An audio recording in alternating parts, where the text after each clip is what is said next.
On this week's episode of the Two Pointers podcast, Josh and I are here halfway through the year to discuss NBA midseason awards, our predictions, or up until this point, who we think is the award winner at each and every one of these awards. Next.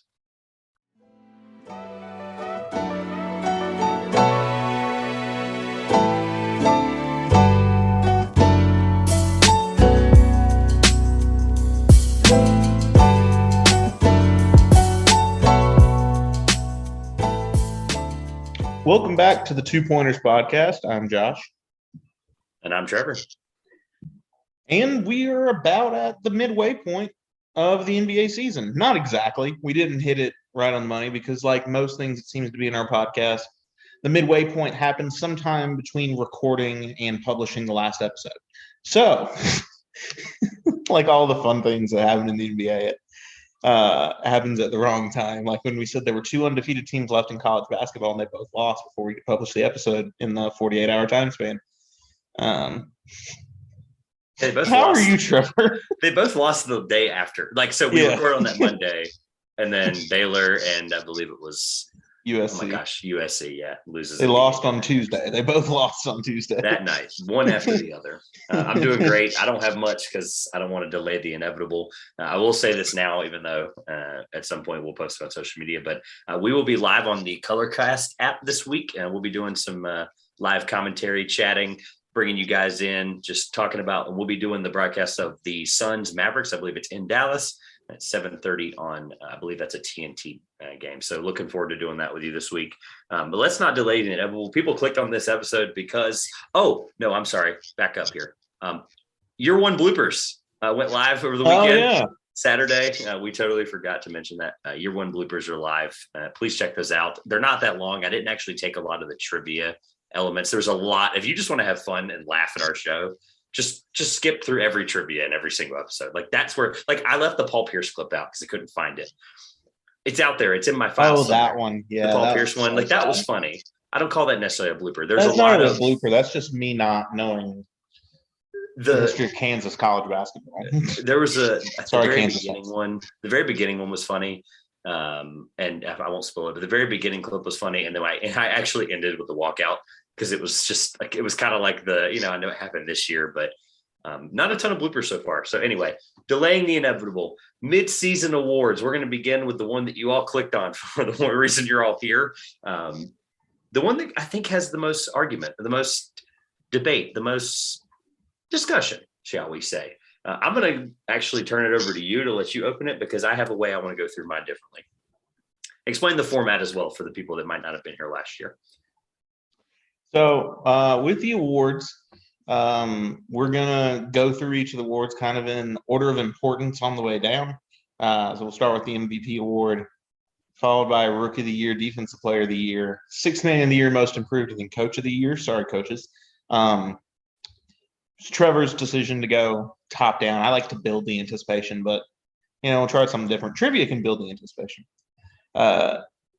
And I challenged Trevor not only to bring his winner for each award, but I wanted him to bring his whole ballot. Who are if he's casting first, second, and third place votes, who were first, second, and third place, and that's where I've gone with as well. So we've each come with our first, second, and third place votes, and I guess we didn't decide if we're going to say what our first place vote is first, or if we're going to go up from there. I don't really know. I'm fine with whatever. Rip the Band-Aid off. Let's go with your MVP pick right now because I want to reveal mine in a unique manner. So my first place vote is not going to be interesting. It's Nikola Jokic. I'm going back to Joker once again because I think he's been, if not better, at least exactly the same as he was last year. And last year there was no well-intentioned debate about who the MVP should have been last year. So the debacle I'm having is, unfortunately, and you can react if you'd like, he's not on my ballot. Because I think this is why we start with MVP. There's so much, at least through this point of the season. And this is where I'm going to clarify two things. One, I had to tell myself, and I have a quote right here. These are mid-season awards, Trevor, not who I think will win it in a few months. These are right this moment. If the season ended and we voted right now, who would I vote for?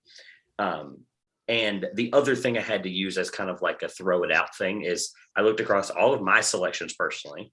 Jokic obviously has not missed much time, so he's a good example. But I looked across all my selections and I said to myself that everyone's missed time for one reason or another, whether it be an injury or COVID or contact tracing.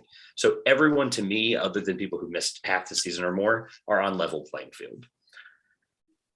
With that being said, I like the Nikola Jokic pick.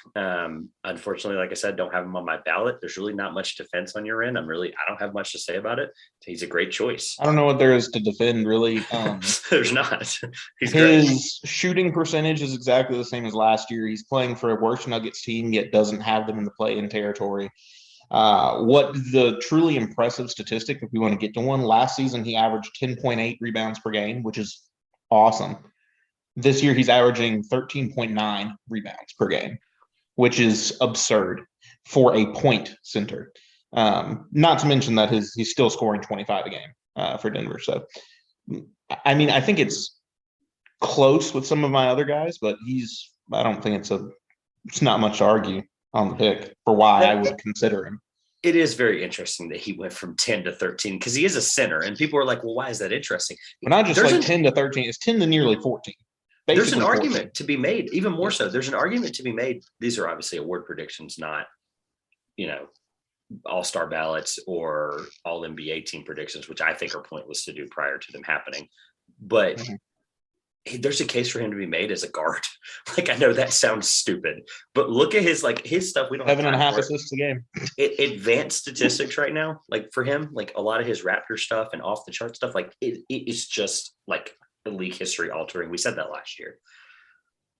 With that being said, I'm going to give you my pick, and I'm going to give it to you in an unconventional manner. I'm going to read you some stats, and then I'm going to give you a guess, and then I'm going to tell you why. 25 points per game, 7.5 assists, 4 rebounds per game. That's it. That's all I'm going to give you. I was going to give you some other stuff, and I'm going to save it. Am I supposed to guess who it is? That's fine. If you don't have a guess, it's a trick question. I'll tell you why. I was just assuming your MVP would be Steph Curry, so that's just where I'm going. No, it's a trick question. Those stats were the 2010-2011 MVP, Derrick Rose. With that being said, who was, by the way, in his third season. With that being said, my MVP pick is in his third season as well. It's Ja Morant. Ja Morant in 4.5 less minutes is averaging 24.5. That's a 0.5 difference in points per game. He's averaging 0.6 per game assists less, 6.8, and he's averaging almost 2 rebounds more than Derrick Rose was. His team is 30-15 as of this morning. They're 4th in the West. The Bulls ultimately did finish 62-20 and 1st in the East that year. They just completely dominated. But Derrick Rose also had some crazy competition. Like LeBron, that was probably the best LeBron we saw other than 2012-13. Who won MVP, by the way. So I just wanted that cool comparison. I started looking it up. I heard about it the other day, and I almost didn't believe it. Even the athleticism comparisons, I just have to give fair praise for the fact that he is averaging the same, if not better, in most stats than Derrick Rose is in his third season. I have more stats on him that are even just crazier, but those are just up front giving you my Ja Morant pick. Any thoughts or reactions? I mean, I think it's not a bad pick. I mean, I'm going to be clear. I didn't have Ja Morant around. I think that's definitely a good pick for somebody who could grab the media attention. I think kind of what we did at the beginning of the year when we agreed that Trae Young was going to win MVP at the start of the season, which is still crazy. Not going that direction. No. But it was kind of the same mindset, right? Like the guy who hasn't gotten votes before, young, exciting, carrying his team on his back. There's a case to be made. Couple things, just deeper dive. 48% from the field, so he's not shooting poorly. He's taking a lot. Mm-hmm. To back that up, he's 6th in usage in the entire NBA. So he has the ball in his hand all the time. Mm-hmm. 35% from 3. Only 6 attempts from the free throw line, then he's shooting almost 78%, 77%. So could be better as a guard shooting that level. 1.3 steals. So he's not only doing it offensively, he's doing it defensively as well. And half a block a game from the guard spot as well. Obviously, he's the greatest block this year so far with the double hand a couple feet above the backboard. Regardless, that was unbelievable. He's the focal point of their offense. He's third in fast break points per game. He's third in points in the paint. He's the only guard in that stat in the top 14. In the top 14 in the NBA, he is the only guard in points in the paint average, being in these third.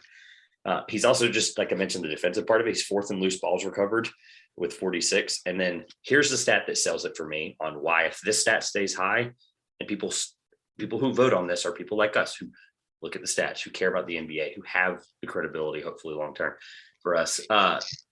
He is second right now in points per game in the clutch. So when they need to win a game, which, by the way, for those that might not know, clutch is 4 minutes or less in regular play and overtime. So basically, I thought it was 5. I had always 5 or 4. Either way, it doesn't matter. He's still first by a long shot. By the way, Joel Embiid's first in that stat. That really surprises me. But John Moran is second. 4.5 points per game in the clutch. I bet Terry Rozier is actually higher in that category than people think. That's a sidetrack point. I haven't looked. I looked at the top 2 and then went on. That's just a sidetrack. So, to summarize my point, this is the guy I want in a playoff series down the stretch. I know this obviously a playoff series, we're thinking like past the MVP, but I'm telling you, this is a guy that is highlight reel worthy, great stats, winning team, great story. He's an MVP voter's dream. Like, what can I tell you otherwise? I'll go ahead and tell you my others on ballot, unless you have any more thoughts on John Morant. No, I think there's I think you're kind of just what you could get stuck in the John Morant situation practically winning is that if we're looking for an uber talented guard who's having an incredible season, putting his team on his back and taking it to unbridled heights, he's going to run into a Stephen Curry wall where Steph has just frankly been better if we're going with that story. And that's just where I could see that being a hang up. And I agree with you, but part of the reason I told myself the part of this is not this season, or this is not the end of the season, this is right now, is DeMar DeRozan for me is second. I have DeMar there. And then I also have Steph. Steph is number 3. Giannis, if I had to give you the fourth, Giannis cracked my top 4. Steph and DeMar, unfortunately for Giannis, made my ballot. Can't wait to hear yours. So the remainder of my ballot, I had Jokic at 1, barely above 2 and 3. 2 and 3, there was a tie, so I'm just going to give it to you as a tie for a second. Giannis is one of them for me. Okay. I still think he's having an incredible season. I still think the Bucks have a right good shot to win the Eastern Conference at this point. Still, we'll see when it gets to the playoffs, but the Bucks are going to be a threat by then, regardless. I'm going to preface this other one. If I were to tell you there's a player who is leading his team to one of the best records in his conference and is having the best, like by far the best offensive and defensive year of his entire career, could that person be in an MVP conversation? He's leading his team to one of the best records in the NBA. Absolutely. So Rudy Gobert is at number 2 in this one. You did this last year. I did. You did this last year. It needs to be talked about because Rudy Gobert has gotten better. And he is the reason the Jazz are doing so well. Donovan Mitchell's there, but Rudy Gobert went out for COVID issues. Ironic, last week. Sorry. That's dumb. Utah went 0-4 in that period of time. Their defensive rating fell to its worst point they've had all season, 110, with Rudy not on the court. Rudy comes back. And they absolutely slap. I can't remember who it was they played against, but they slap whoever it was. Minnesota. Rudy Gobert. Yeah, Minnesota. Rudy comes out there. Defense immediately just back to being elite. Completely back to being elite once he's back out there. Rudy Gobert, it's insulting when people think that Rudy's not important to the Jazz. It's a very common thing thrown around. It's Donovan Mitchell's the star, Rudy's not important. It's kind of thrown there a lot. They're like, they should get rid of Gobert. This team's not. They're not going to be a winner without Rudy Gobert. I understand there are playoff issues with trying to figure out how to use it, but this isn't a playoff award. This is a regular season. Huh? That aside, yes. This is a regular season award. I agree. It's a regular season award. Rudy Gobert shooting 71% from the field averaging 15 points per game. 71. Believe that's first in the NBA. That's highest of his career, and it is close to the highest average at 15.6 per game. His highest career average is 15.9 in a season. He's averaging 15.2 rebounds per game, which is first in the NBA, because that is absurd. He's averaging 15 and 15. And then 2.3 blocks if you want to boot it on. I am going to bookmark Rudy Gobert's thoughts for me because he will be brought up here shortly in the next two awards because, well, he's one of the most stout defenders of all time if we're talking NBA regular season prowess. So that's a great choice. I knew you were going to do something like that. I didn't know it was going to be Gobert. I thought maybe LaMelo was going to sneak in there at third. He's been awesome. I didn't know if there was going to be this like LaMelo has not been the best Hornet this year. That's true. Put him in the MVP conversation. Love LaMelo. Miles Bridges has been the best Hornet. Go on.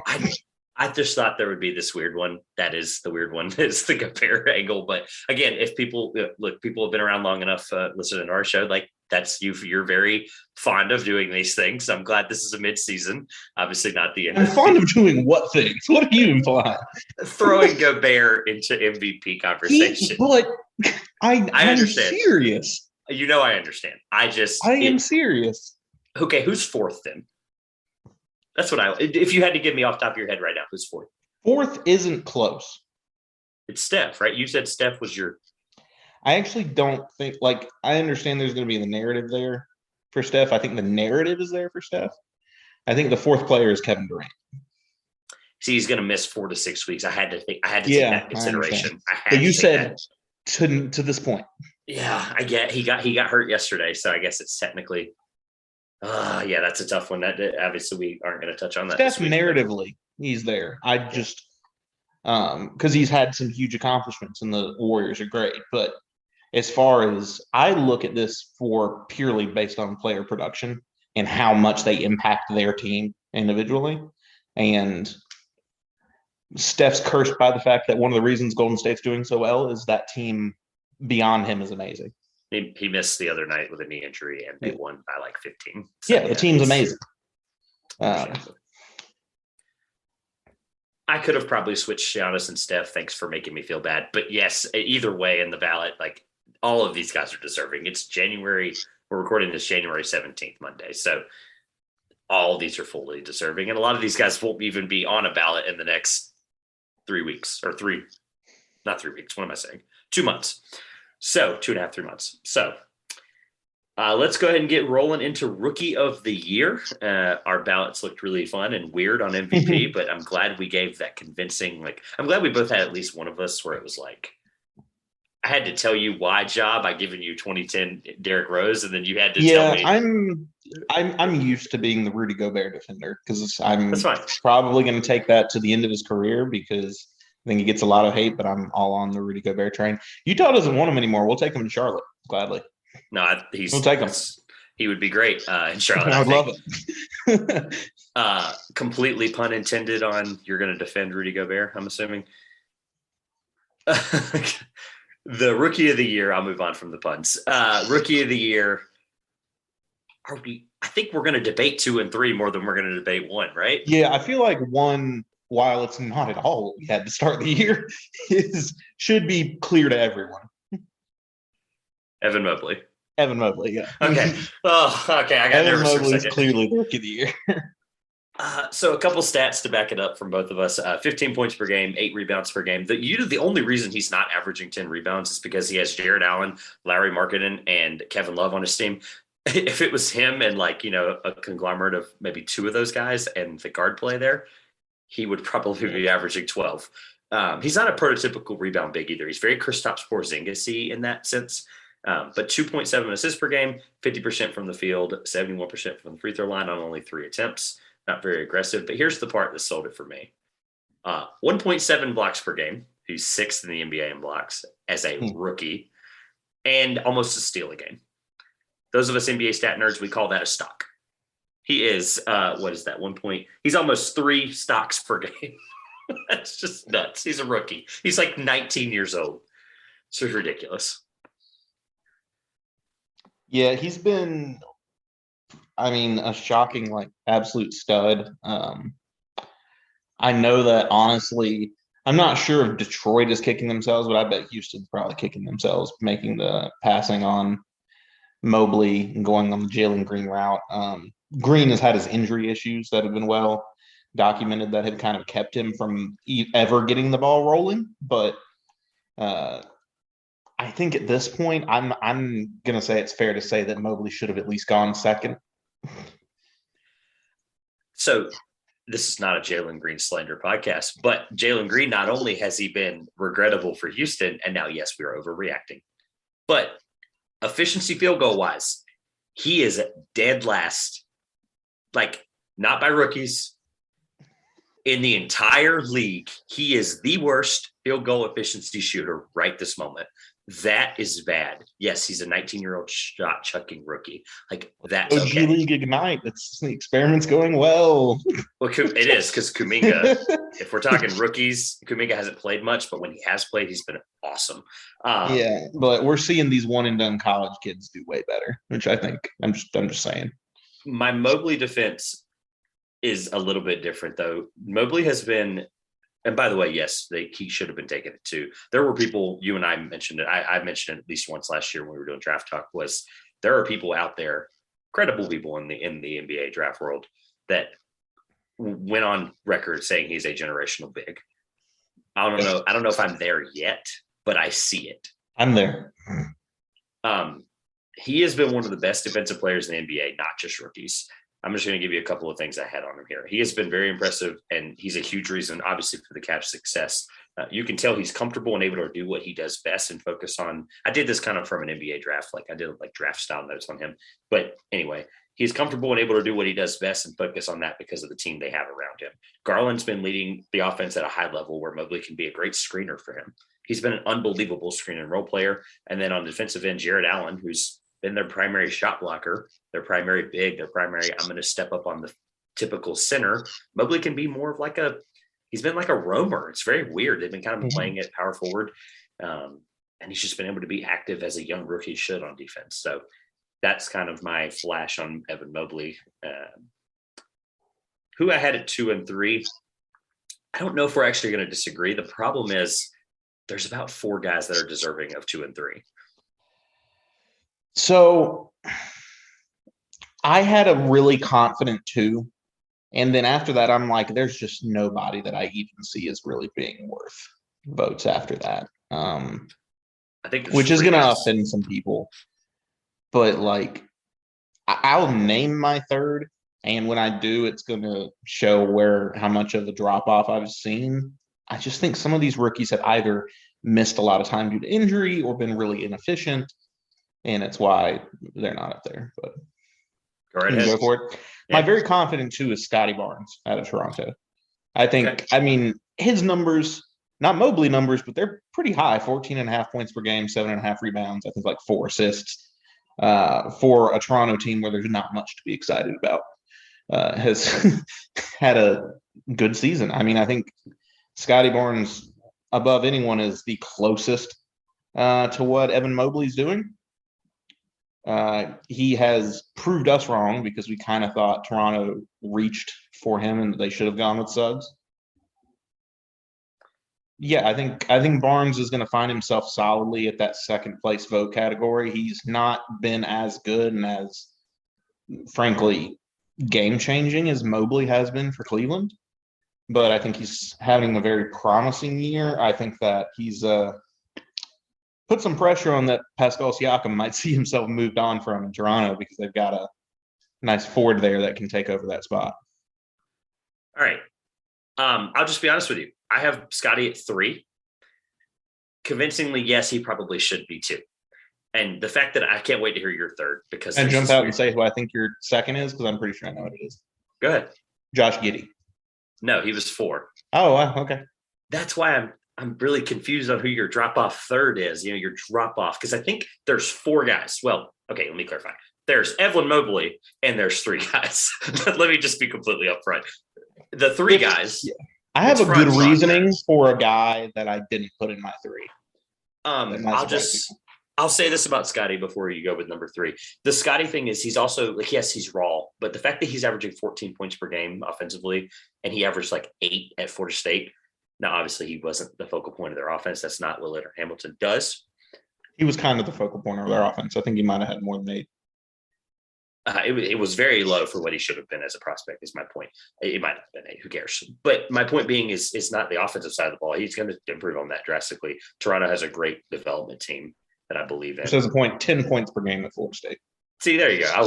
I was kind of close. That's actually pretty impressive how close that was. Yeah, but it's like when you look at it in college-wise, where like it's pretty normal for the star offensive player on a college team to average like 14 per game. It's not that weird. It's also not that style of basketball they play in Florida State. They play a lot of pick and roll, screen and roll, short handoffs, etc.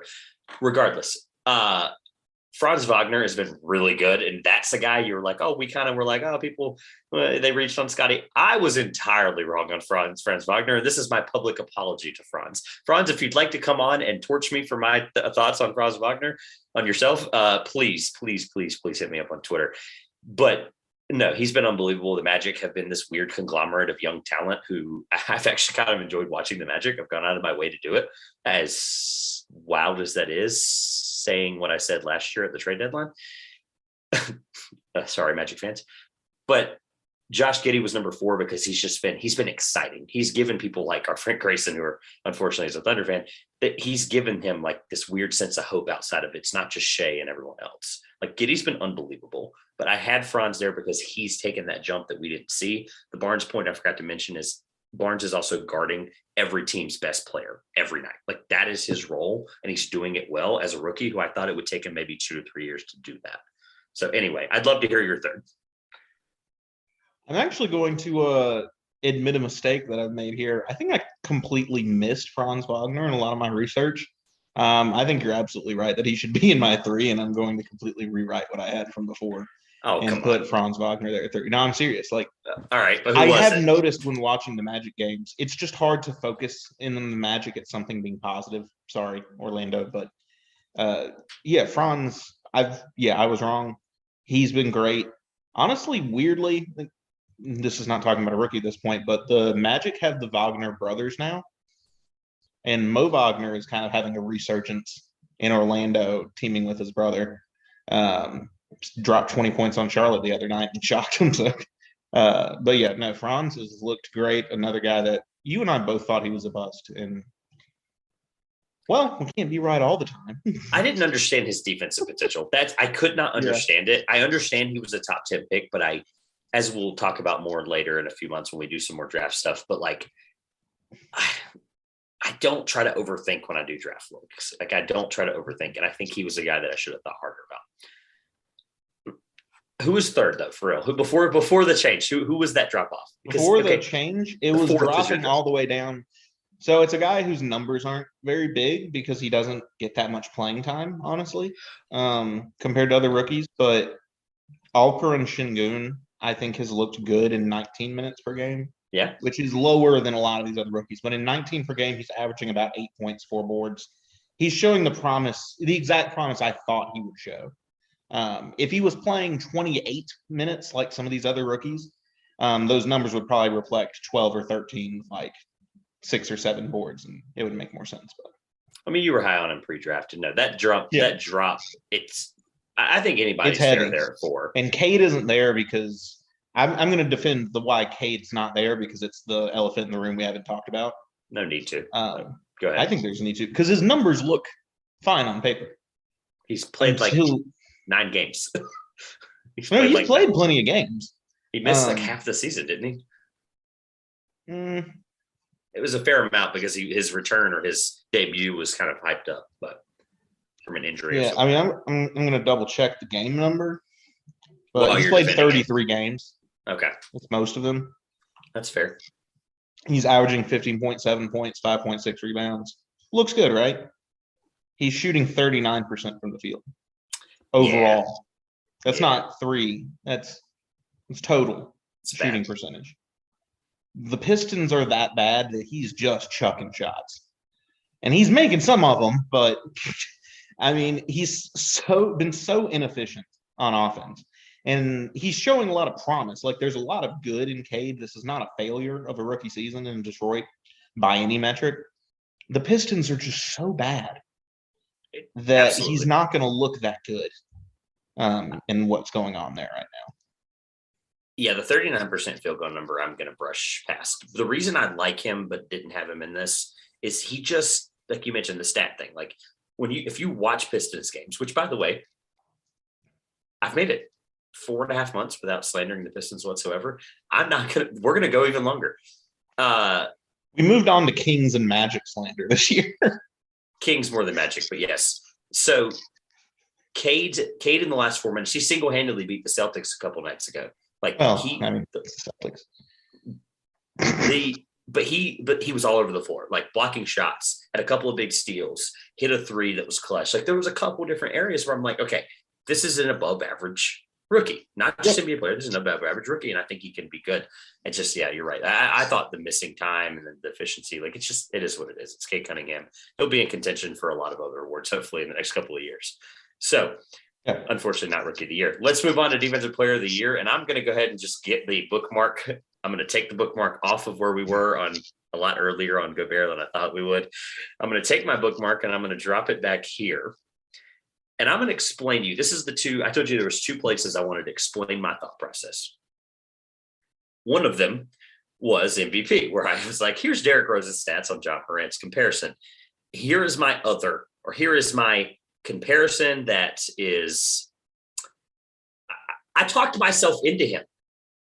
Literally doing this research, I sat down and I said, and I'll tell people who might not know this, like, I do these picks where I go from what I've only watched this year without looking up a single statistic. Like, where do I understand, like, this guy's the best player or this guy's the pick for this guy, without looking up any stats? I test, right? Well, I was doing a little bit of research. Draymond Green was my pick. And then I went, holy crap, Gobert's like in the top 10 in NBA history in some of these statistics. So I'm going to read you a couple that you didn't. I was a coin toss up until I did this research, to be clear. You mentioned the first in rebounds per game with 15.2. People don't understand. People who might not understand basketball on a deep level, like, rebounds per game is a defensive stat. You are defensive rebounding, and he's about all of those are defensive rebounds at this point. First in field goal percentage, second in blocks per game. These are all league-wide stats this year, 2.3. Third in total net rating. Him, not the team. Rudy Gobert is third in the NBA in net rating. So that's a testament to your offensive point you made earlier.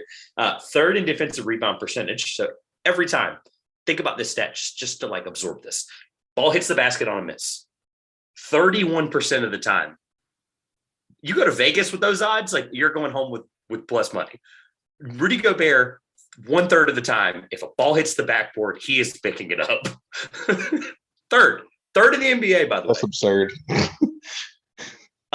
and 2. Oh, even better, by the way. Second in total rebound percentage.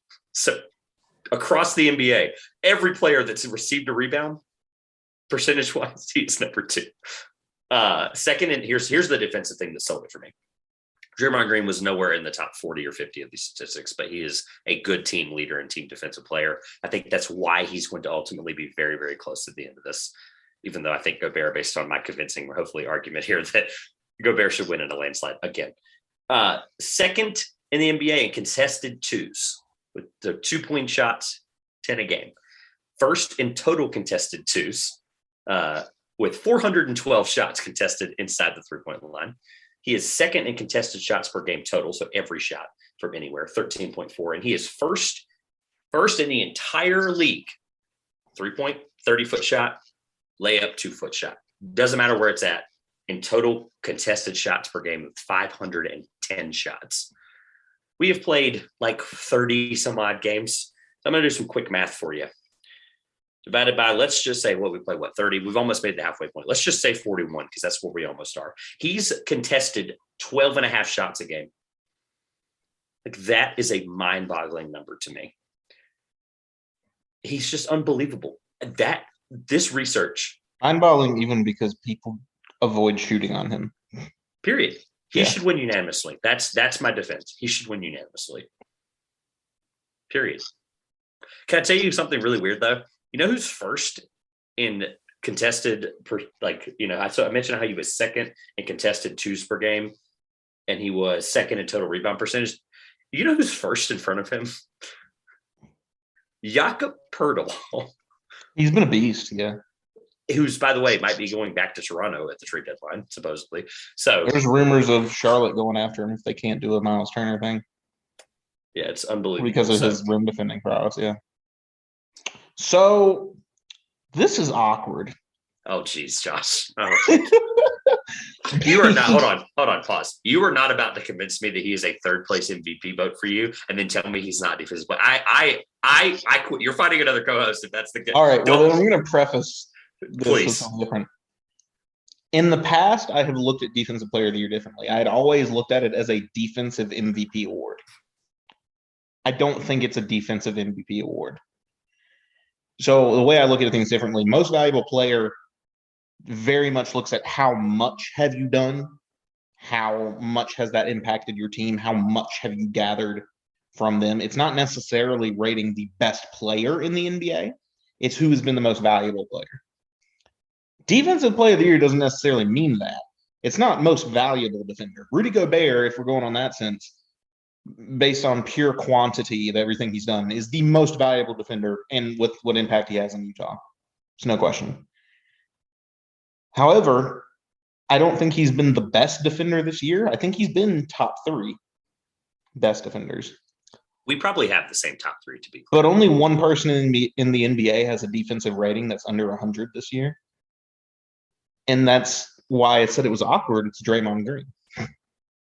Yeah, that was the only defensive stat that I had that he had going for him when I was looking at like why he was my pick before I started looking at Gobert's just astounding numbers was that one, and then the Warriors' total defensive or opponent's points per game. Yeah, see, it's why I have to with defense. It's hard because you have to often you can't rely on always rely on what we call traditional statistics. Your how many boards did you get? How many blocks did you get? How many steals did you get? Statistics. A lot of it, Draymond Green's numbers aren't as high because people just don't go after Draymond Green. They don't even put the ball in there because there aren't going to be a lot of good chances of scoring. Draymond Green has been scored on less than any player in the NBA. He is the leader of what might be the best defense in the league in Golden State. Weird statement to say on that. He has kind of shored up a team that even Steph Curry's having a good defensive year. That's how outrageous like Golden State's been on the defensive side of things. I couldn't figure that out either. Did you see that too? You saw he was in the top 12. I've been seeing this for like 2 months that his defensive numbers have been like, what in the world? He was like he's like Steph's had a better defensive year than he has offensive year, which is a whole different conversation. It's just absurd. He was but 8th in defensive rating and net rating player wise, like this morning. I can't figure out what's happening. Like Jordan Poole can't help that defense that much where it's like that Jordan Poole, Gary Payton II, like their guard rotation, Steph's the best guard. Like defensively, what is happening? It's like apocalyptic there. No, that's not a hot take saying they're the best defensive team. They definitely are, unfortunately, for the Western Conference. You can say that was a hot take. I just said it's outrageous. Okay, yeah, no, it is. It's not outrageous by any stretch. It's outrageous to think. I agree. Well, it is. Yeah, I'm going with Draymond. So, Draymond Green. I don't think you're wrong on any other side of it. Yeah, that's fair. Who was third? It has to be the same player. We have to have the same player third. It's these 3 people and everyone else. So I threw Otto Porter in there. Wow, good Lord. It just as another product of the Warriors defense. Everyone on that team has been shorn up and has improved, and I think Otto Porter's looked really good. Like I understand. Scoring on Golden State's borderline impossible right now. I understand your defense. Like I understand, like no pun intended again. Jeez, I understand your whatever. I understand your defense. I understand your defense of how you look at the award. My problem is though, is Otto Porter a good defender because he's never been really a great defender in his career. That's a product of a system pick. Like maybe, but also maybe not. We're talking about one of the best defenses in the NBA. I think he's the second best defender on that team. Okay, behind Draymond. So I'll give you the second best defender on a top 10 defensive team, and Matisse Thybulle. Joel Embiid obviously is the anchor of their defense, but Matisse Thybulle, in Ben Simmons' absence, as funny as that sounds, in Ben Simmons' absence defensively, Matisse Thybulle has been their best perimeter defender, and honestly, one of their best defenders, arguably. He's fifth in the NBA in steals per game, and then the hustle stat is what gets it for me. He's third in deflections per game and fifth in total deflections. So he's everywhere. He's on the floor, getting loose balls. He's playing the dirty, role that they ask him to be. He can't shoot at all, but he doesn't need to because he's doing what he needs to do to be the third best defender, or at least in my ballot, the third best defender. Any thoughts on defensive players before we move on to sixth man of the year, the guys that are just outside of the starting lineup? No, but I mean, I was glad to see your praise of Rudy Gobert. That was fun. It was fair for me to not agree. All right. It's hard for the format of this show for us to go on 3, 1, 2, 3. Yeah. But let's do it. Okay. For sixth man of the year. 1, 2, 3, it's Tyler Hero. Tyler Hero. I need a hero. He's a sixth man that's averaging 20 points per game. Are you 22? Kidding me? 22. Yeah, no, this is ridiculous. All right, most improved player, Josh. Start for Miami? Oh, we're not moving on to most improved player. That's it. That's not where we end. Okay. There are other six. I have a sixth man I want to talk about. I know. I passionately want to talk. He's in my top 3 as well. Yeah. We're on the same page. Intended to come into this segment to make this other sixth man my number 1 until I looked at everything and I'm like, can't do it. No, Hero's just been Hero's been the best player that does not start. I don't think he started a single game, by the way. I believe he's only started 1 game if he has. I think there was a Duncan Robinson situation where I think he started 1 game. Does not ruin his eligibility by any means. Averages almost 30 minutes on 22 points per game off the bench. Just unbelievable. They need him to continue to be that way, though, because he wants to be in the same vein as the guys that were drafted near him in this draft class. And honestly, he's kind of proven that he can be. The problem is Miami wants him. They're kind of shell horning him in that role where can he do this if he wasn't sixth man? That's a debate for the offseason. But as of right now, next season's the contract year, so we'll see. Correct. So if this was his contract year, someone else is paying him. Miami will not pay him if this was. This is the contract year. He's getting an absurd bag.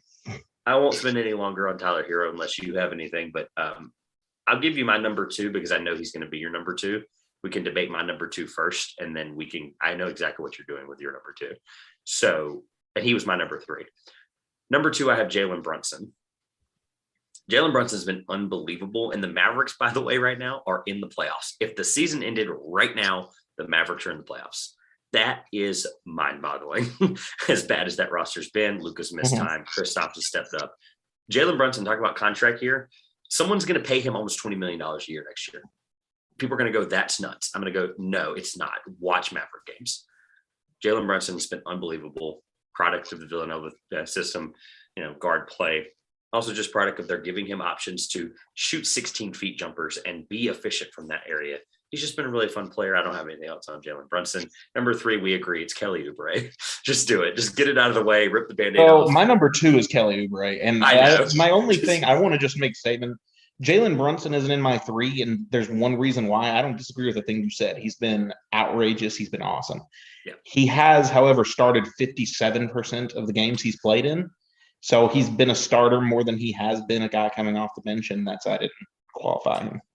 I did see that, and I could not bring myself to say that Montrezl Harrell was worthy of number 2 or 3 right now. Right now, he could be. I had Montrezl at 3rd. Okay. Because I think he's had I can't call it a career resurgence. He's gotten past the not working in the Lakers system, who does, and is doing well in Washington. But yeah, number 2. Kelly Oubre Jr. in Charlotte. Kelly Oubre has been one of the biggest keys for Charlotte this entire year.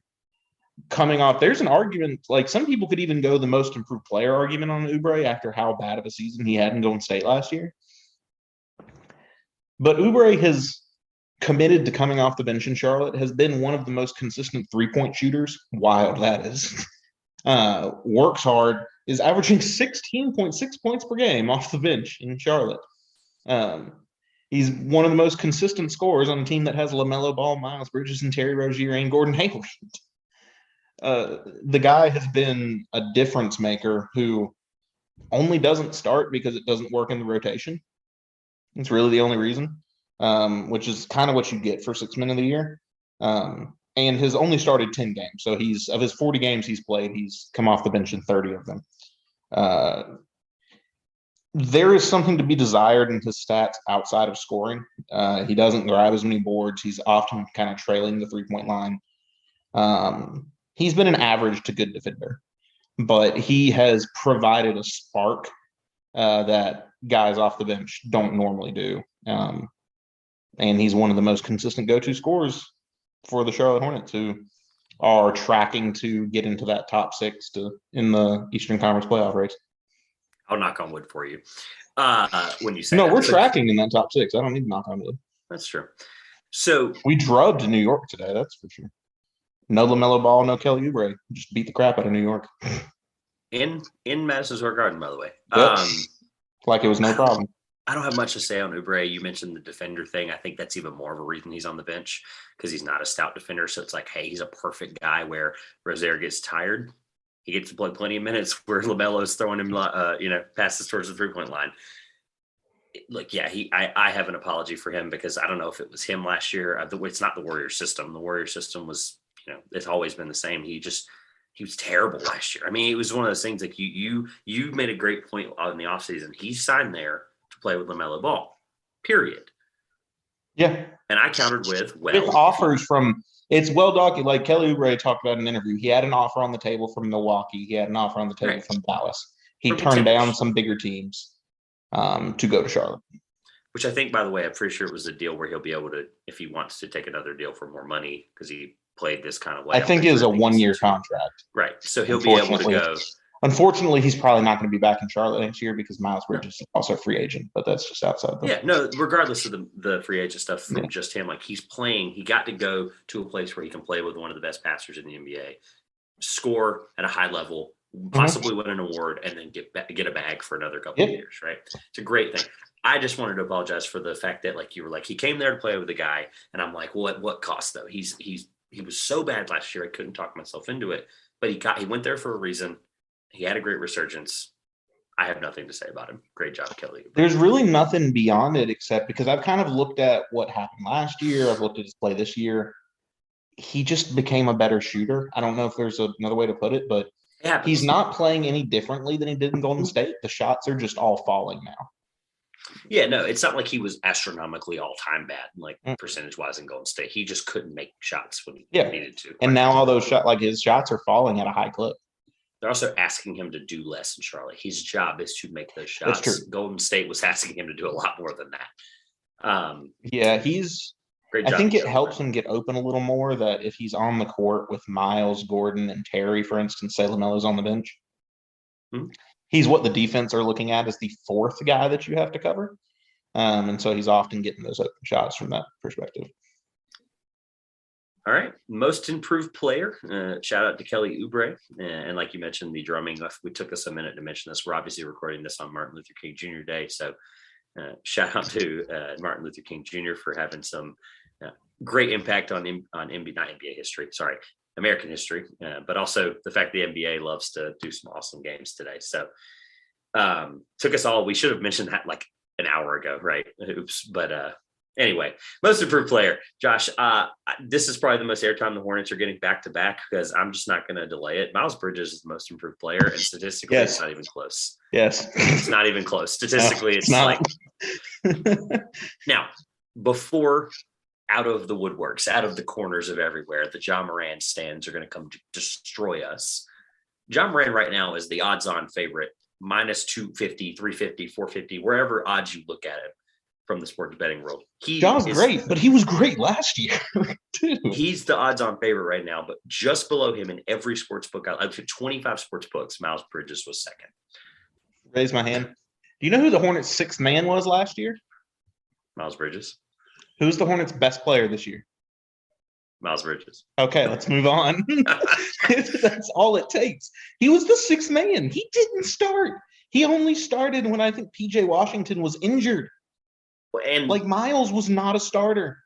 And gonna give more hype and props to Miles now.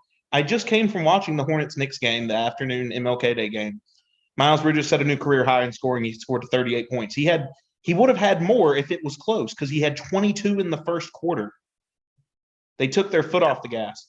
The end of the first quarter, it was New York 23, Miles Bridges 22.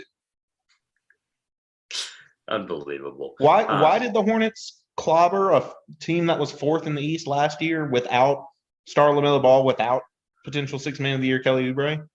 Because Miles Bridges is an outrageous monster. The only drawback to any of this is that this is coming on his contract year. I don't think he's going to leave. No.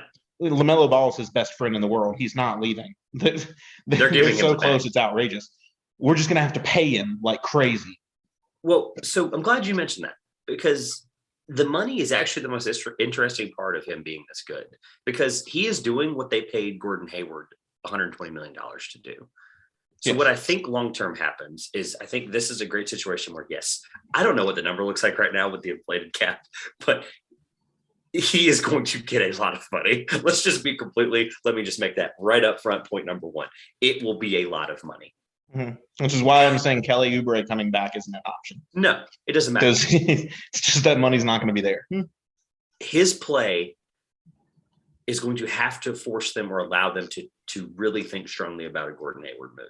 That's another conversation another day. That's a crippling contract because if you take that crippling contract, there's nothing. Look, he got hurt. It happens, right? He's a guy that has struggled with injury history.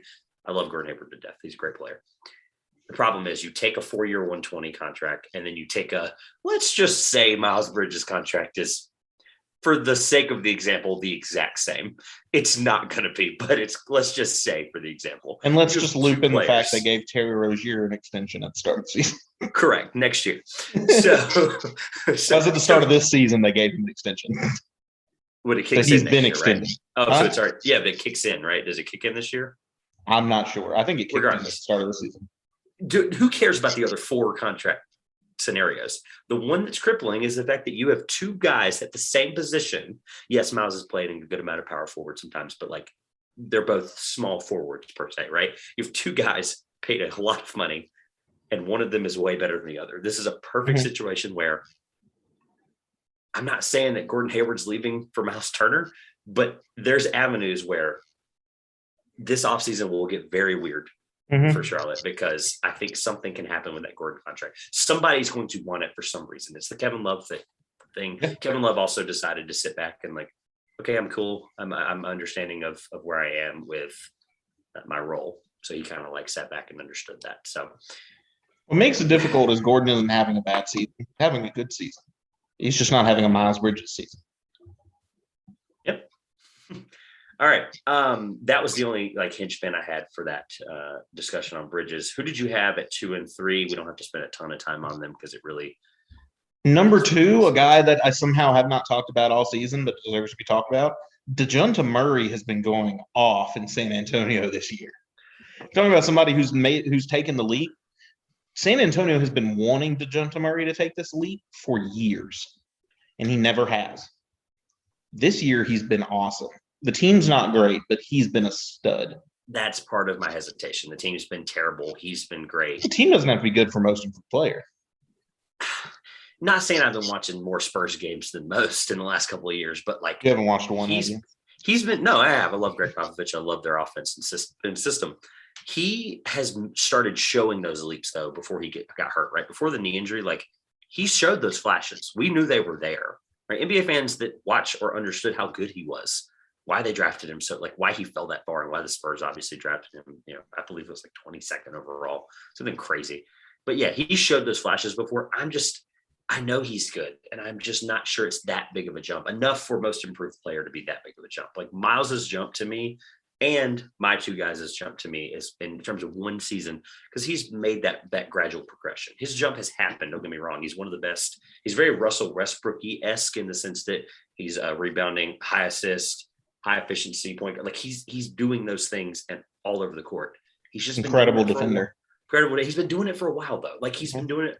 He's progressively getting better each year in a different place. Yes, he is taking jumps each year. It's just I felt like this one was big. A big jump. It's a big jump. This one was big. That was which also, fun fact, currently leads the NBA in steals per game. Yep. Who was number 3? Because my 2, we don't have to spend a ton of time on. Respect. Going back to Cleveland Fun, the star of the Cavaliers, Darius Garland. Again, so just been a baller. That's a funny one because if you look, he statistically, they're winning more, and he's the focal point of the offense from a point guard standpoint. But if you look statistically on Basketball Reference, if you just look, the compare year thing with the player, he basically didn't improve statistically from last year. It's kind of unbelievable. I didn't realize that. And I had him in there until I saw. Yes, he did. He averaged I think he's averaging 1.5 more points per game. His assist number is not much higher. Okay, but drastically, they're winning games. They're winning games because he's a leader. They're winning games because he's a leader. They're not winning games because his statistical numbers are jumping. Free throw shooting percentage improved from 84 to 92. That's pretty good for a small guard like that, especially, yeah. But I'm just saying the reason I looked at it was there's so many factors and so many things that, if you look at just 1 year and you go, yeah, they're winning. He's not the biggest reason they're winning. They're winning because they're a collective unit that is playing well under his leadership without Sexton there. So statistically, I couldn't sell myself on it. It's a great choice. A lot of people are going to throw money on him, here and there this early in the voting part of it. But yeah, I had time. To be honest, I was just finding other people that weren't Miles. I mean, I'm all on the Miles train. I'll be upset if he doesn't get it. But, the Garland thing's interesting, though. His stats, like I said, just didn't jump up.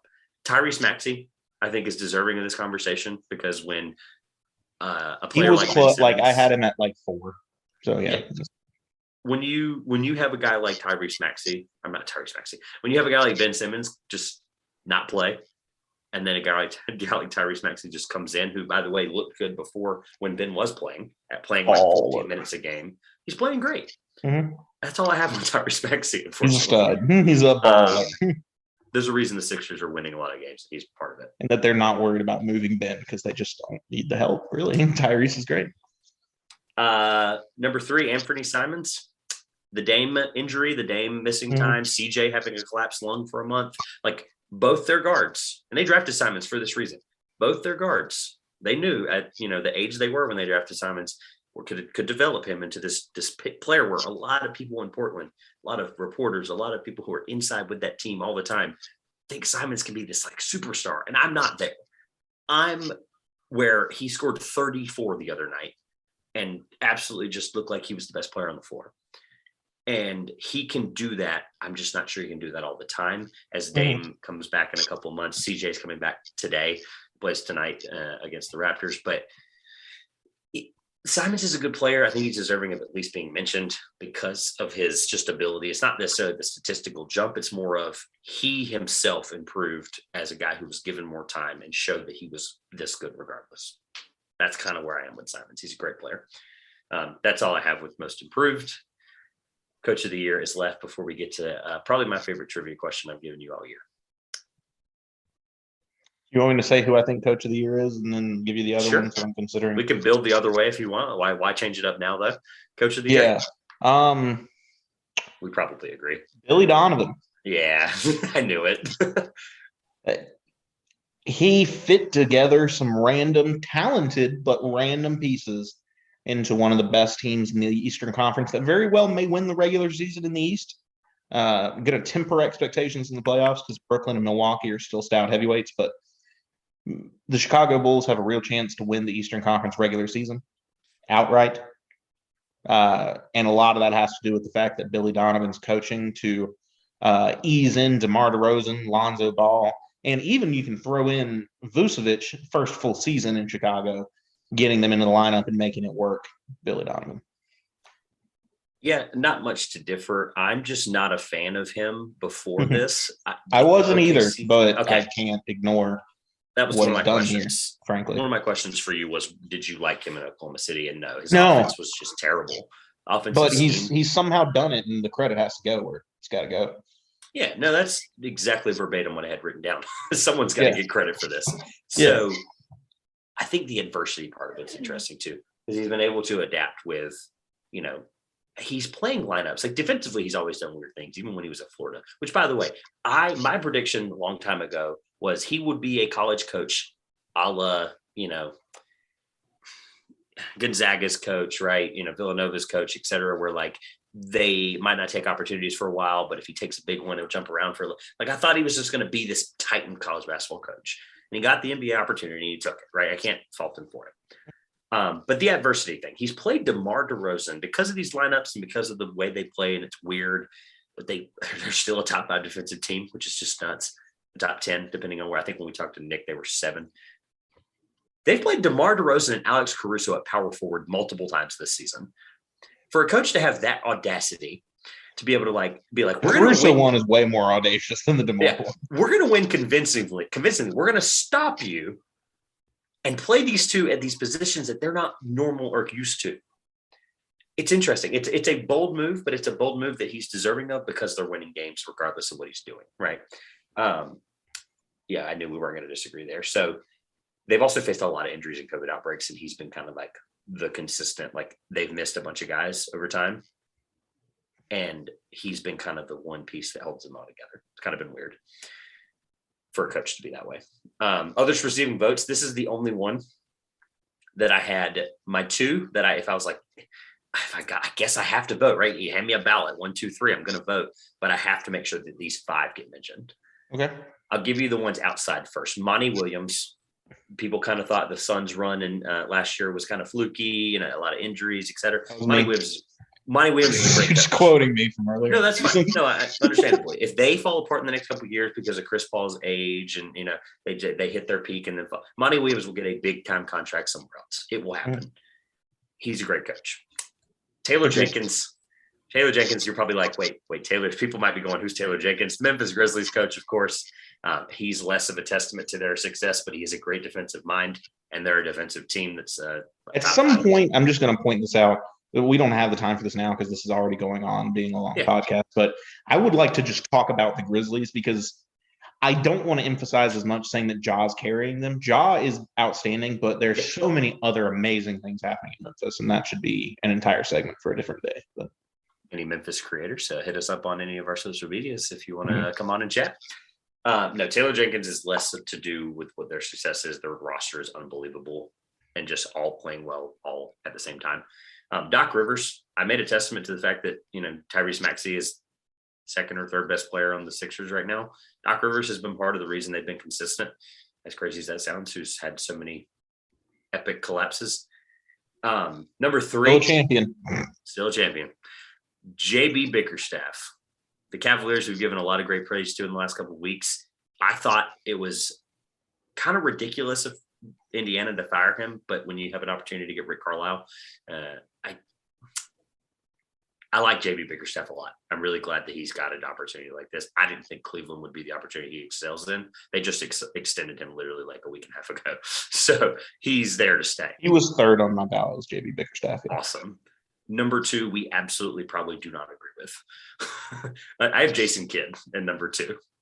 Jason Kidd has been unbelievable. Yes, Jason Kidd to what Porzingis. The Porzingis question, right? We've asked it for 3 years. And guess what? Guess who? You were mentioning to me Giannis's kind of like step and like who gave him the ball and said, be Giannis Antetokounmpo? Who was it? Do you remember? Jason Kidd. That was Jason Kidd. Who, when Luka has missed the most time he's ever missed in a season in his NBA career so far, who did they give the ball to and who's been borderline all-star level? Kristaps Porzingis. Oh, that's right. It was Jason Kidd. He gave Kristaps Porzingis the ball and said, be the best player on the floor like you can be. Jason Kidd's been unbelievable. That roster outside of that, like the Jalen Brunson thing, right? Reggie Bullock's been good for them, right? A shooter off the bench from New York. Outside of that, they waived Willie Cauley-Stein the other day. So, or a couple other pieces. I believe Willie was one of them. But regardless, they have been better than they should have been for how bad the roster was. And the roster's still bad. I'm not defending the roster. That's true. I'm defending Jason Kidd's ability to help a team, I guess, overachieve. But right now, they're ahead of the Nuggets. They're ahead of the Lakers. They're ahead of the Clippers. They're playing well. And Luka's missed basically 20 games, give or take, with COVID protocol and I believe an ankle injury as well. So, and he's probably not even 100%. So Jason Kidd's been awesome. That's my Jason Kidd. But by the way, I tried to defend him a few weeks ago. So this is I my fair think time. Kidd could get there by the end of the year. I have not seen enough yet for me to say that I think that Luka and Kristaps work together. Me too. I think they've missed so much time that Jason Kidd has proved he can coach a great team led by Luka Doncic and a great team led by Kristaps Porzingis. That has to deserve credit, though, across the board. Or a pretty good team led by each of them. Now, can he do a team where they play together? Find out Thursday when Josh and Trevor are on the color cast for the Dallas Phoenix game, and we will find out. But it took the words out of my mouth. It'll be a big storyline that we go over on the color cast. Correct. Show out to join on just to talk with us.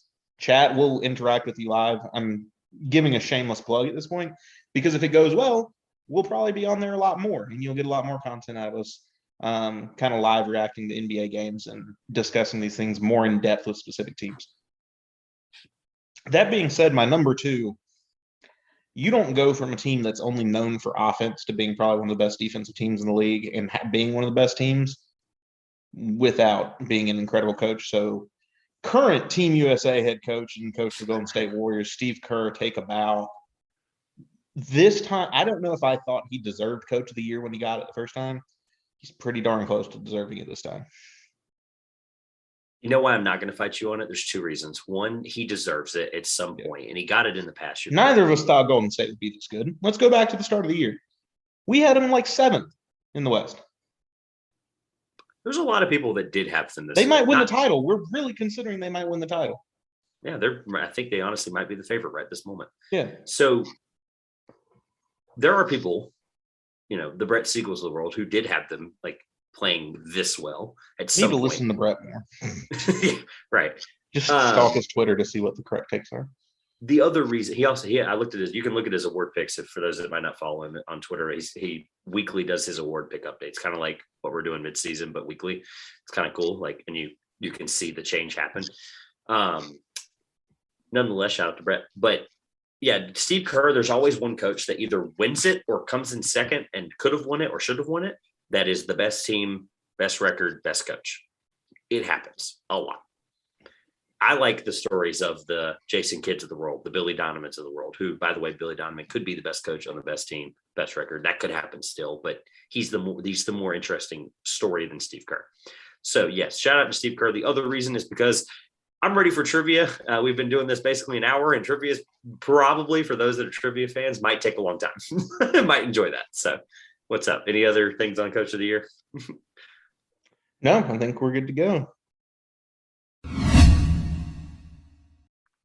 All right, everyone's favorite segment. Here we are. Trivia. Unfortunately, the wah music insert. Trevor or me, I am down 6-2. Tough outing in the last couple of weeks. I think I'm now, if someone wants to put together a running tally, I believe I'm almost 2 months straight without a positive point. I think the last time you scored was like legit in the second time you did trivia. Yeah, probably. Not exactly. I had more of a March Madness run last year, so delaying the inevitable. I made it a little harder. I told you guys that I would be a little tougher on Josh instead of just giving him some top 25 list. As well as I'm going to pull a Josh and I'm going to give him a choice. Let's go. I'm up by 4. I don't care if it's hard. I would be idiotic if I didn't do some sort of award tie, because that's true. The only thing we've talked about today. So you get 2 choices. I'm going to go through them and then you can think about it and let me know. The scoring format is the exact same. It's the 1, 2, 3, because last week you gave me 3 as well. I'm going to figure out as you're deciding how the point scale works, because they both have different amounts of answers. And I'm going to try to make it as fair as possible. Unfortunately, for the sake of this segment being not an hour, you're not going to have the opportunity for I'll explain it. I'll explain it. So you have the choice between the NBA most improved players all time from 1986 to this year or last year. There are 36 choices. You'll have an opportunity 1, 2, and 3. The one I wanted you to pick, and the reason I went through, I'll just tell you the one I wanted. I don't really care at this point. I even asked our friend Grayson, who coordinated trivia finale last year. I was like, which one of these would you pick? And he told me his answer. The second choice you have, Josh, is you have 39 choices for this one. You have to name the head coaches all time of MVP winners. Not the MVP winners. You have to name the coach of the MVP winner. There's a reason I wanted plenty of time for trivia today. So you either have to name most improved players. Okay. Name the head coach of MVP winners. So this may not be going the route that you expected it to, because I don't know if I could name last year's most improved player. Well, yes, I can. Yes, I can. But beyond that, I'm pretty at a loss. I feel pretty good about knowing some of the coaches that coached MVPs. So that's the route I'm going to go down. Yeah, I had a feeling you would do that. So I should have taken Grayson's Is that the one advice. Grayson said I would do? The coaches went, yeah, absolutely. I should have not been an idiot, taken his advice, and I should have given you most improved players and watched you struggle. I should have enjoyed it, cackled, the laughing fire around me. I should have just enjoyed it. Instead, I'm going to watch you probably score at least 1 point. So, scoring format goes as this. There are 39 possible choices. There are duplicates. I'm just going to tell you. There are duplicates. That's why there's 39 in a 75-year NBA history. Different choices of NBA players who've won MVP. The scoring format goes as, if you get 7, I will give you a point. If you get 13, I'll give you a point. And because of the sheer fact that there are 39 of them, if you get all 39 right, there's just no way. Like, there's so many guesses. We don't have enough time for 50 guesses. So if you get all 39 right, I will give you that illustrious third point. I'm going to make it somewhat hard because I would have obviously made it impossible with the other choices. So 7, 13, and 39. I make the rules this week. So whenever you're ready, my friend, begin. MVP winning head coaches. Give me a second. I'm just going to spam a bunch of answers for a second. That's fair.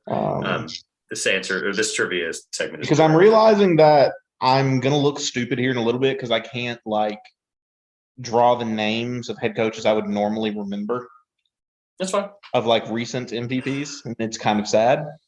But I'm going with names this is just going to spam some wild terrain. So it's going to be fun. I'm going to get ready to hop on board, but. Okay. Tom Thibodeau. That is one that I thought you would not get that quickly. Derrick Rose, MVP. Correct. We talked about it today. That's true. We did. Yeah. I could have done some very specific Tom Thibodeau trivia, and I didn't. I thought about it. Tom Thibodeau is correct. Steve Kerr. Steve Kerr is correct. I'm not sure if LeBron won an MVP when he was there, but I want to say Spoelstra. That is correct. Spoelstra is one of the 2-time winners on this list. Yeah. So is Steve Kerr technically. And so that counts. I don't get credit for them being on there multiple times. No. Okay, I didn't think so. Silly Josh. No, you don't. I know that Phil Jackson has to be on here a ton. So let's try 8 times. Yeah. You're so shocked that wasn't my first one. Yeah, kind of. No, actually, he was on here. Let's see. Phil's on there for Michael. He's on there for Kobe. 4. On there for Shaq, probably. Sorry, 6 times. 6 times, correct. Yeah. Let's go. Phil Jackson. Also, random note on Phil Jackson. My grandfather, God rest his soul, was an identical twin. Not literally, but an identical twin of Phil Jackson. His nickname, this is so random, I know, but I'm telling you this because I love my grandfather to death. He cared little to nothing about basketball. The only reason he liked basketball was because of Phil Jackson and Michael Jordan. He had a coffee mug he took to work for basically 20 years of his career, and it had Phil Jackson on it, and people thought he was Phil Jackson multiple times. It is the funniest story of my childhood. How tall was he? He was 6'5", 6'4", so he was Phil's pretty tall too. Phil played in the NBA, of course. So his nickname at the office was Phil. So nice. It's just one of those things. Wanted to give that. If I can find the photo, I'll have my dad send it to me. If I can find the side by side that I have somewhere, I will tweet it because it is awesome. Anyway, Phil Jackson love. We don't obviously talk about coaches a lot. So next, you have 4 points. You're already almost to an entire point, and I'm going to cry. How many is a point? 7. I think I can get there. It should have been 8. Riley. Pat Riley is correct. It should have been 8. You're literally 5 for 5 at this point. I should have made it 8, but it's okay. I don't change the rules. I don't know if one of them won it there, but if I don't throw Popovich as a guest, then I'd be mad at myself. So Pop is on here twice. Duncan both times? Just kidding. Yes, he is on here twice. That's correct. Or was it Robinson one time? He is on here twice. I am not answering that question. Okay. Stan Van Gundy.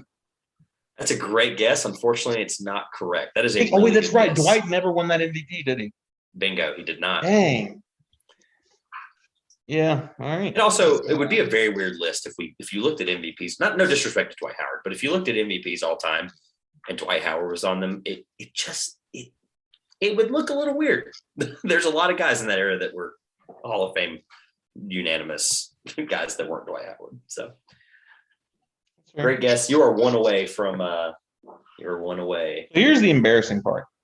I think that's all you got. For the life of me, can't remember what the name of the Bucks coach is right now. It's just sad. Maybe he's not an answer. I don't know. Dude, I am doing everything I can to our finale. We might not even do a finale. I know. We might trying to not like ruin the finale at the end of the year, but it's like, I'm not. It's okay. So the difficulty I run into is I know that whoever was that Cavs head coach when LeBron was in Cleveland and won an MVP, but no one remembers who LeBron's coaches are. And that's the problem that we run into. That's funny. That's a good guess. I don't have, fortunately, you have not I know his name. It's not a case of like not knowing who the player was at what time. It's just that like no one remembers who LeBron's coaches were because they were irrelevant, basically.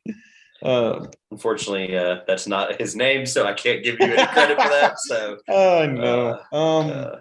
It's fun to know that you know exactly who the MVP. This is, by the way, this is Grayson's defense. This was he's going to just think of MVPs and then just think of the coaches immediately, and it's going to be easy.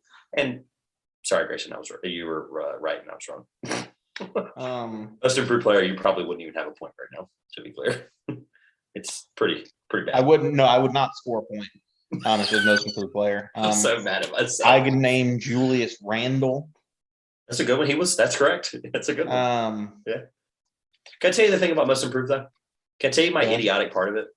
I looked at it and I went, well, that's just a list that it's not like I did any fun, like, the longest names in NBA history. It's not something unique that you had to do research for. You know how long it took me to go through I had to go through the MVP list. I had to write them all down. Because there's not a database somewhere that tells you this. Like, sorry to our friends at StatMuse. Can you put together the coaches of MVP winners for me, please? It would have just saved me 3 hours of work.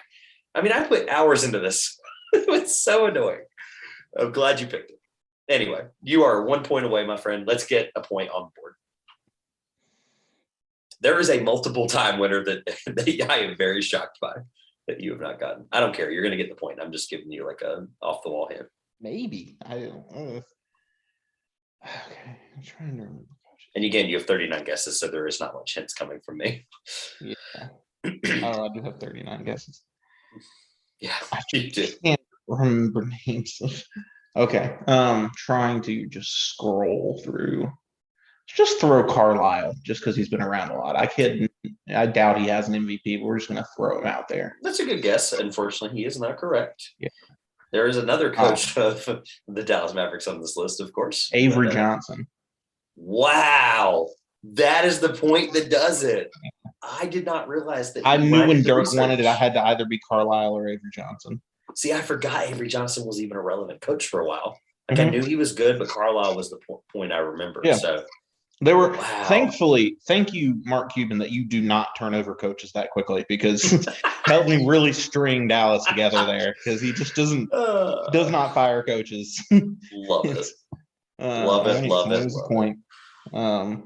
It's still really embarrassing to me that I can't name the current Nuggets coach or the current Bucks coach. But let's just try to, I guess I'm going to go back to before Giannis won MVP. Who was before Giannis? Was it Steph? Those bodies are there's so many Hall of Fame coaches on this list. It's unbelievable. Yeah. Who coached the Suns when Steve Nash was there? Phil Nash. Nash. I'm not letting that go by the wayside. Phil Nash. Phil Nash. I don't believe he had an MVP, but I don't think he did. But why not? Doc Rivers. That's a good guess. Unfortunately, Paul Pierce, Kevin Garnett, or Ray Allen or Rajon Rondo did not win a MVP award while they were in Boston. Hey, it could have been any of those guys in LA with the Clippers too. There were options. George Leonard. It could have. Yeah, no, there were. That was just a shot. I mean, I didn't think it was correct. I was just throwing it out there. Good guess though.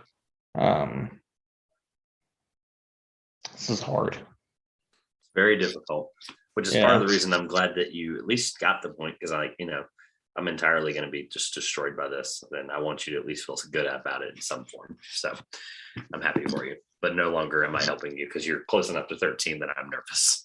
There are a lot of them on here that you will go, dang it. Yeah.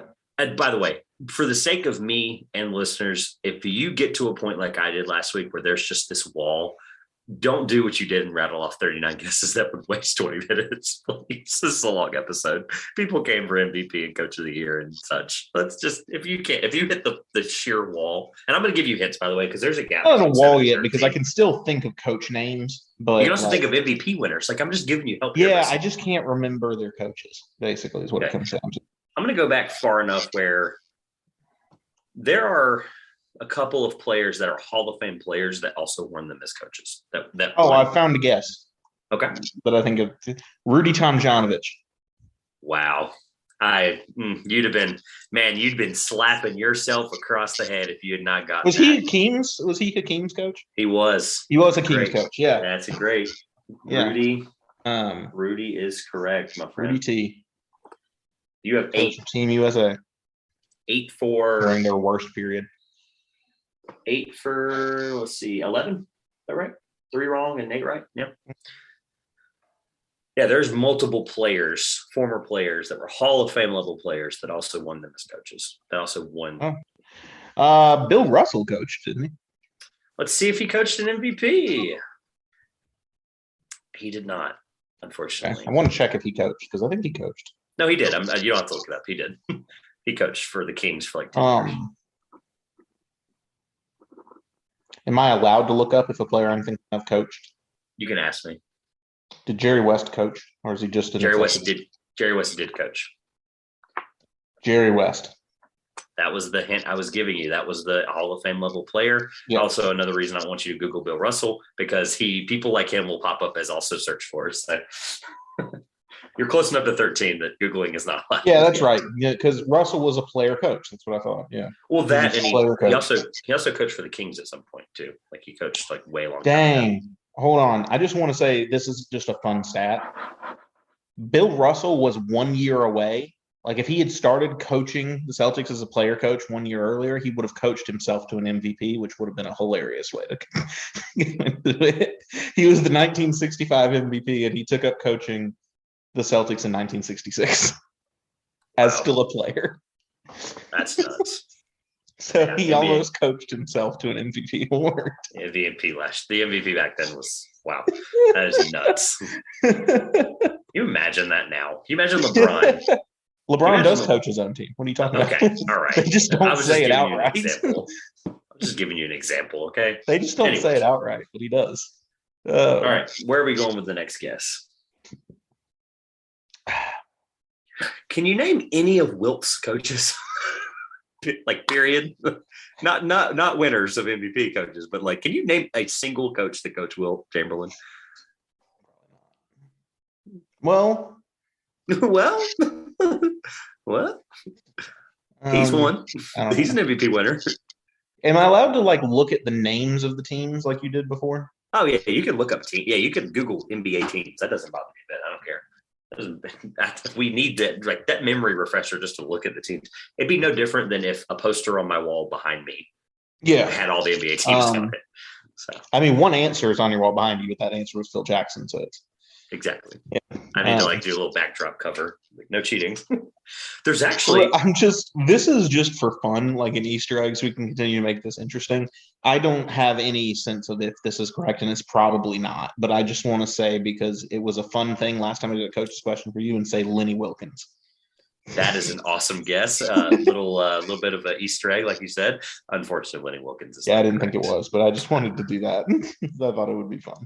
I told you pre-recording that Kobe's not going to be the only person in my backdrop, and there is someone who might have won an MVP that's supposed to be. I'm pointing over my shoulder for those of you that are wondering why we haven't done video yet.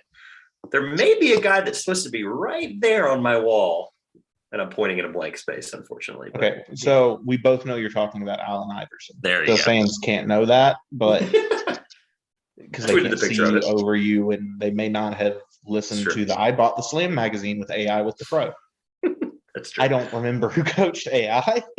Is the problem. That's stuff. I have given you a couple of players that are MVPs that you might have just like light bulbed if I had told you. So, a couple of good ones in there. Mike Malone. There you go. You looked at this Nuggets image and you said, "There it is, Mike Malone." You couldn't. No, I had Malone in my head and I couldn't remember his first name. I kept thinking Karl Malone. I'm like, that's not right. So I didn't want to say that. I was like, I just couldn't think of what Malone was his first name was. He might be associated with this list, Carl being the answer there, but he might be associated with this list. But yeah, but who was coaching Utah at the time? Mike Malone. All right, Mike Malone is correct. 1, 2, 3, 4, 5, 6, 7, 8, 9, 10. You are 10 for 14. I'm sorry, you are 10 for Wilkins, you said. Yeah, Lenny Wilkins. That's right. You are 10 for 14. Stan Van Gundy not being here really hurts.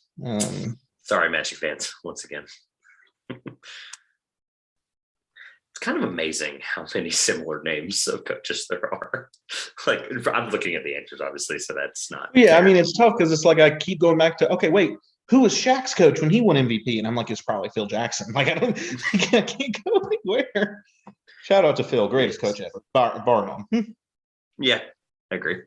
I had to think about it. I was like, Phil Jackson, Pat Riley, and Greg Popovich. That's the top three, and I will argue that.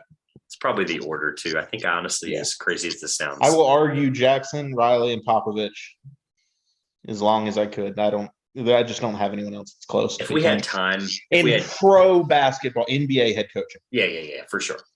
Because there's just a whole. The college game is different, so I'm going to evaluate them differently. And you look at college coaches, it's different. NBA head coaches, that's your. If we had time, I would argue Popovich over Riley, depending on the day, but it just depends. So, I don't know. Riley's greatness, both in LA and Miami. Yeah.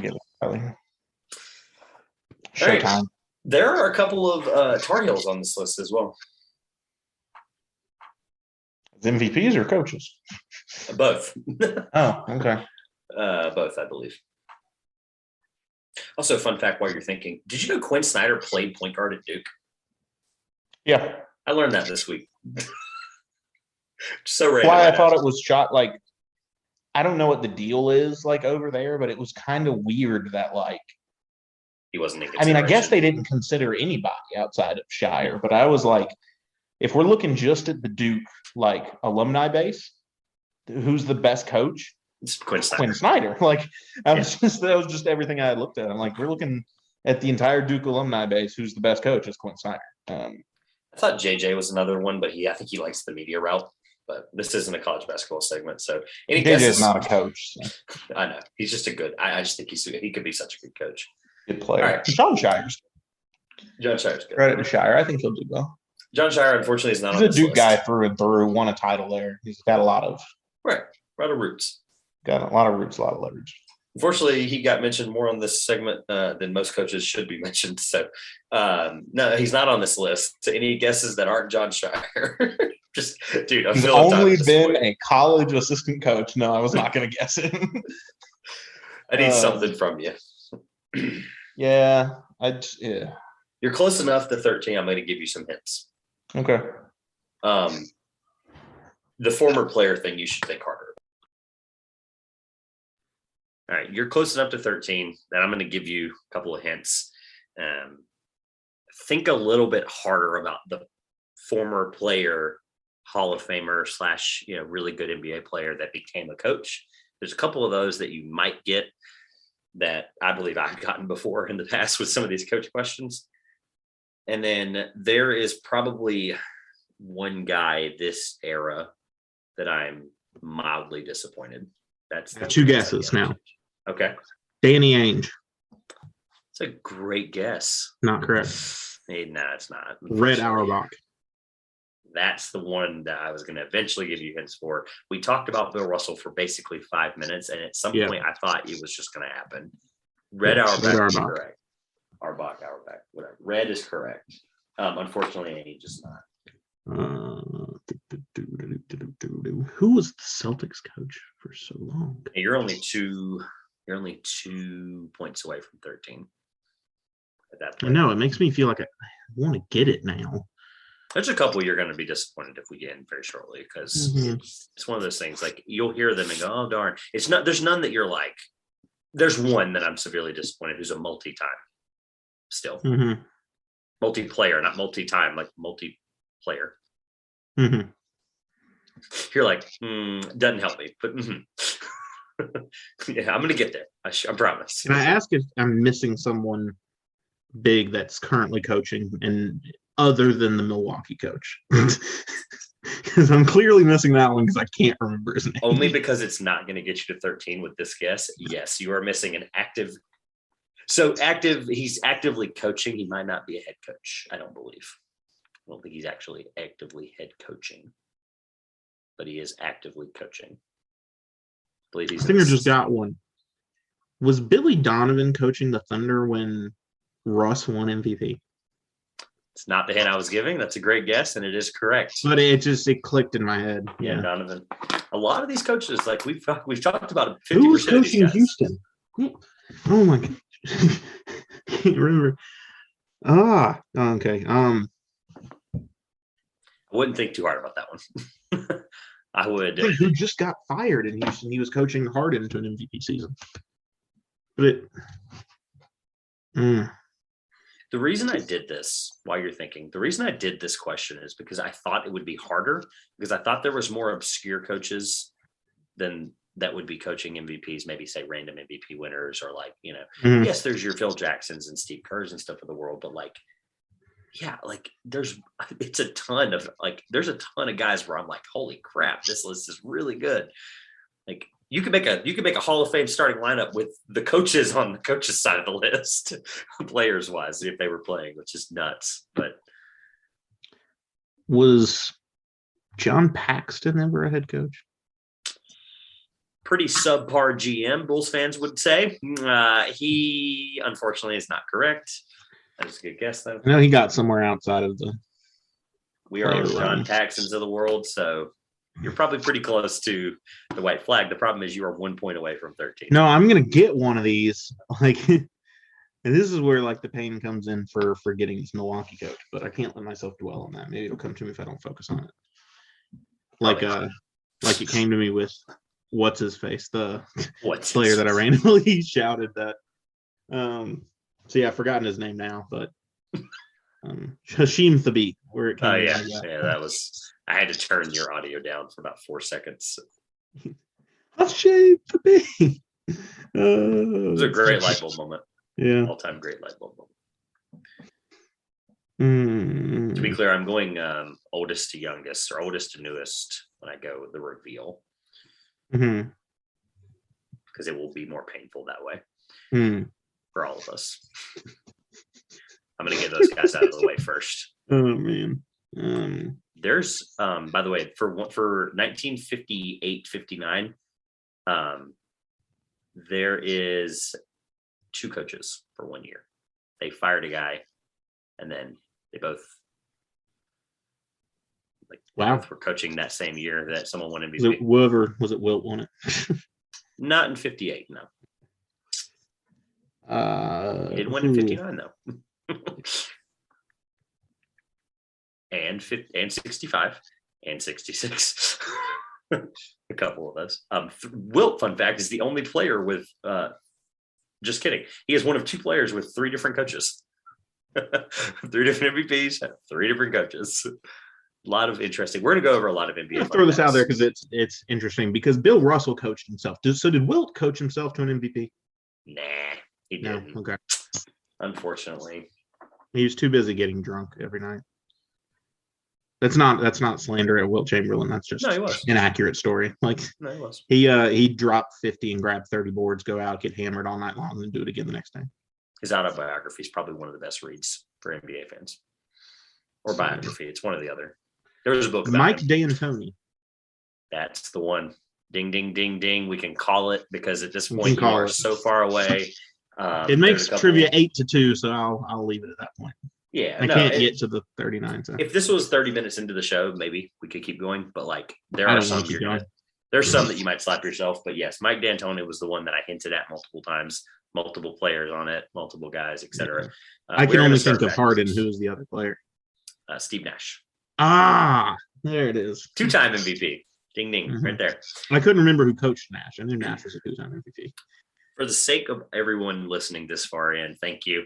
Very quickly, Bob Pettit, and I'm going in order of the player because there are some when players won multiple, so the years are going to be off. I'm not reading the year every time. I'm just going to read the player if they won multiple times in the coach. So newest to oldest or oldest to newest? Oldest to newest. Okay, Bob Pettit. React or say something if you'd like. Like I said, I'm not going over the years. The years are going to be spread out. Okay. The way I took the notes. Bob Pettit was a 2-time MVP. His first one was Red Holzman. Oh, I thought Bob Pettit was the coach. No, Bob. I'm going to read the MVP first. Okay. Gotcha. Next. Red Holzman, and then in 58-59, Andy Phillip coached 10 games, and then he was replaced by Ed Macauley, who is a Hall of Fame coach. Ed Macauley is a name that maybe 5 people recognize from listening to this podcast. I wouldn't have gotten there, but I do recognize the name. So. Yeah. Great coach for the 50s, as well as through college as well. Bob Cousy won his MVP award under Red Auerbach. That's why I said there was multiple, because that was one of the weird situations where there was same team, different player, same coach. It was very unique. That's why I thought this question was unique. He was an MVP in 56, Bill Russell 57, 60, 61, 62, 64. Red Auerbach was all of those. Great catch, though, because the Auerbach thing, I thought you were going to forget him. I really did. I thought we were going to get to a point where you would forget Red Auerbach because you Googled the Bill Russell thing, and unless you're lying to me, Bill Russell took over. You're correct, as a player coach in 66. I did not. Yeah, like Auerbach's final year was 65. I didn't see Red Auerbach's name on that article. That was just probably not. It's just crazy to think that like Red stepped down as a full-time coach 65. He became the GM in 66, which is crazy. Wilt 3-time. He actually won it once with the Philadelphia Warriors with Neil Johnston, former player as well. He played with Wilt and then coached him. To a lot of that going on at the time. Yeah. And then Wilt went 5 years without one. They were the 76ers at the time. Dolph Shays, another Philly legend, player with him, coached him. And then 66 and 60. I'm sorry, Wilt won 4 MVPs. I did not know that. Alex Hannum was his coach twice. Oscar Robertson, like I said, the years are going to be off. Cincinnati Royals, Jack McMahon. Mahone? I have no idea. Probably McMahon. Wes Unseld for the Baltimore Bullets, Rookie of the Year and MVP, first time and only time that's ever happened. Told you there's going to be a lot of cool factoids that come with this. Yeah. Gene Shue. Shue, not Shue. Okay. Red Holzman, almost 20 years later, makes his appearance with Willis Reed. He was the coach of the Knicks at the time when Willis Reed won his MVP, just before they won the title. And then the one that's kind of weird and fun is Kareem Abdul-Jabbar. 70-71, 71-72, and 73-74 was Larry Costello. Another in Milwaukee, right? His Lakers, 75, 76, and 79 was 3 different people in order. It was Bill Sharman, played for the Lakers as well 20 years prior. Jerry West, and then Jack McKinney. These is where names start to get recognizable. I mentioned some of these players all time are Hall of Fame players: Dolph Shays, Jerry West, etc. Dave Cowens for the Celtics won with Tom Heinsohn, who was part of the Bill Russell's team. He was his MVP coach. Jack Ramsey gets 2 back-to-back here with Bob McAdoo and Bill Walton. Jack Ramsey was another player from the Celtics that long time ago. Yep. Julius Erving had a North Carolina alum in Billy Cunningham, who haunts me to this day for not getting him on the 75 list. Julius Erving won that in 1980. The other 3-time MVP on this list. Wilt was 4, I ended up realizing. Moses Malone won 2 MVPs, one or each with the Rockets, and then one with the Sixers. Only player ever to win it back-to-back years with 2 different teams. Tom Nasalk, Dale Harris, and again, Billy Cunningham. Him and Irving won them back-to-back. This is a list. I would never have guessed Billy Cunningham, but I feel like I should have in hindsight. He's a great coach. He was actually, I think, a better coach than player, if that makes any sense. So Larry Bird, who won back-to-back. Who's his coach? I could not remember. Casey Jones. Oh, man. The Jones that I got because you gave me a chance to guess one of the Jones. Casey Jones. Yeah, also, I should have got that. Casey Jones, North Carolina legend, and rest in peace. Recently passed away this last week or so. North Carolina legend, who was obviously a Celtics legend as well. Magic Johnson, you got Pat Riley, 3-time MVP there. Did you know that Michael Jordan had a coach that wasn't Bill Jackson he won an MVP with? I thought there was maybe a chance of it, but I couldn't remember who any of MJ's coaches were prior to Phil. So 1987-88 was former number 1 overall pick Doug Collins. Was his coach. Yeah, I learned something doing this research. Yeah. Charles Barkley won MVP under Paul Westphal, another Laker and Sun legend. I mentioned, like I said, this list is pretty good from the player standpoint on the coach's side. You got Rudy Tomjanovich, the Rudy T. One I'm shocked you wouldn't have got. It bit me in the butt last time I left them out, and that was an answer. So. The reason I am disappointed not disappointed, I'm sorry. The reason I didn't answer a question you asked me earlier was David Robinson did not win one with Greg Popovich. He won it the year before Greg got there. And it was Bob Hill. It is one of only 4 or 5 names I just did not recognize whatsoever. Bob Hill was his coach. You can look that up if you'd like while I'm going on. Karl Malone, one I'm disappointed in was Jerry Sloan. Jerry Sloan was a legendary Utah coach for almost 20 years. Multiple different eras and decades, and Jerry Sloan is a Hall of Fame player and coach, or partly player and mostly coach. Allen Iverson's coach was Larry Brown, another Tar Heel. I told you there was multiple Tar Heels on this list. I would give that to you. It's a good hint. I'm very proud of myself for that hint. That was a good hint. I'm not gonna lie. I didn't say Tar Heel coaches at some point. He'd gone the route of just saying Coach mired in controversy throughout his career. I probably would have gotten there. He's probably number 1 on that list. His first name. Flip Saunders, rest in peace to Flip Saunders. Kevin Garnett's coach in Minnesota.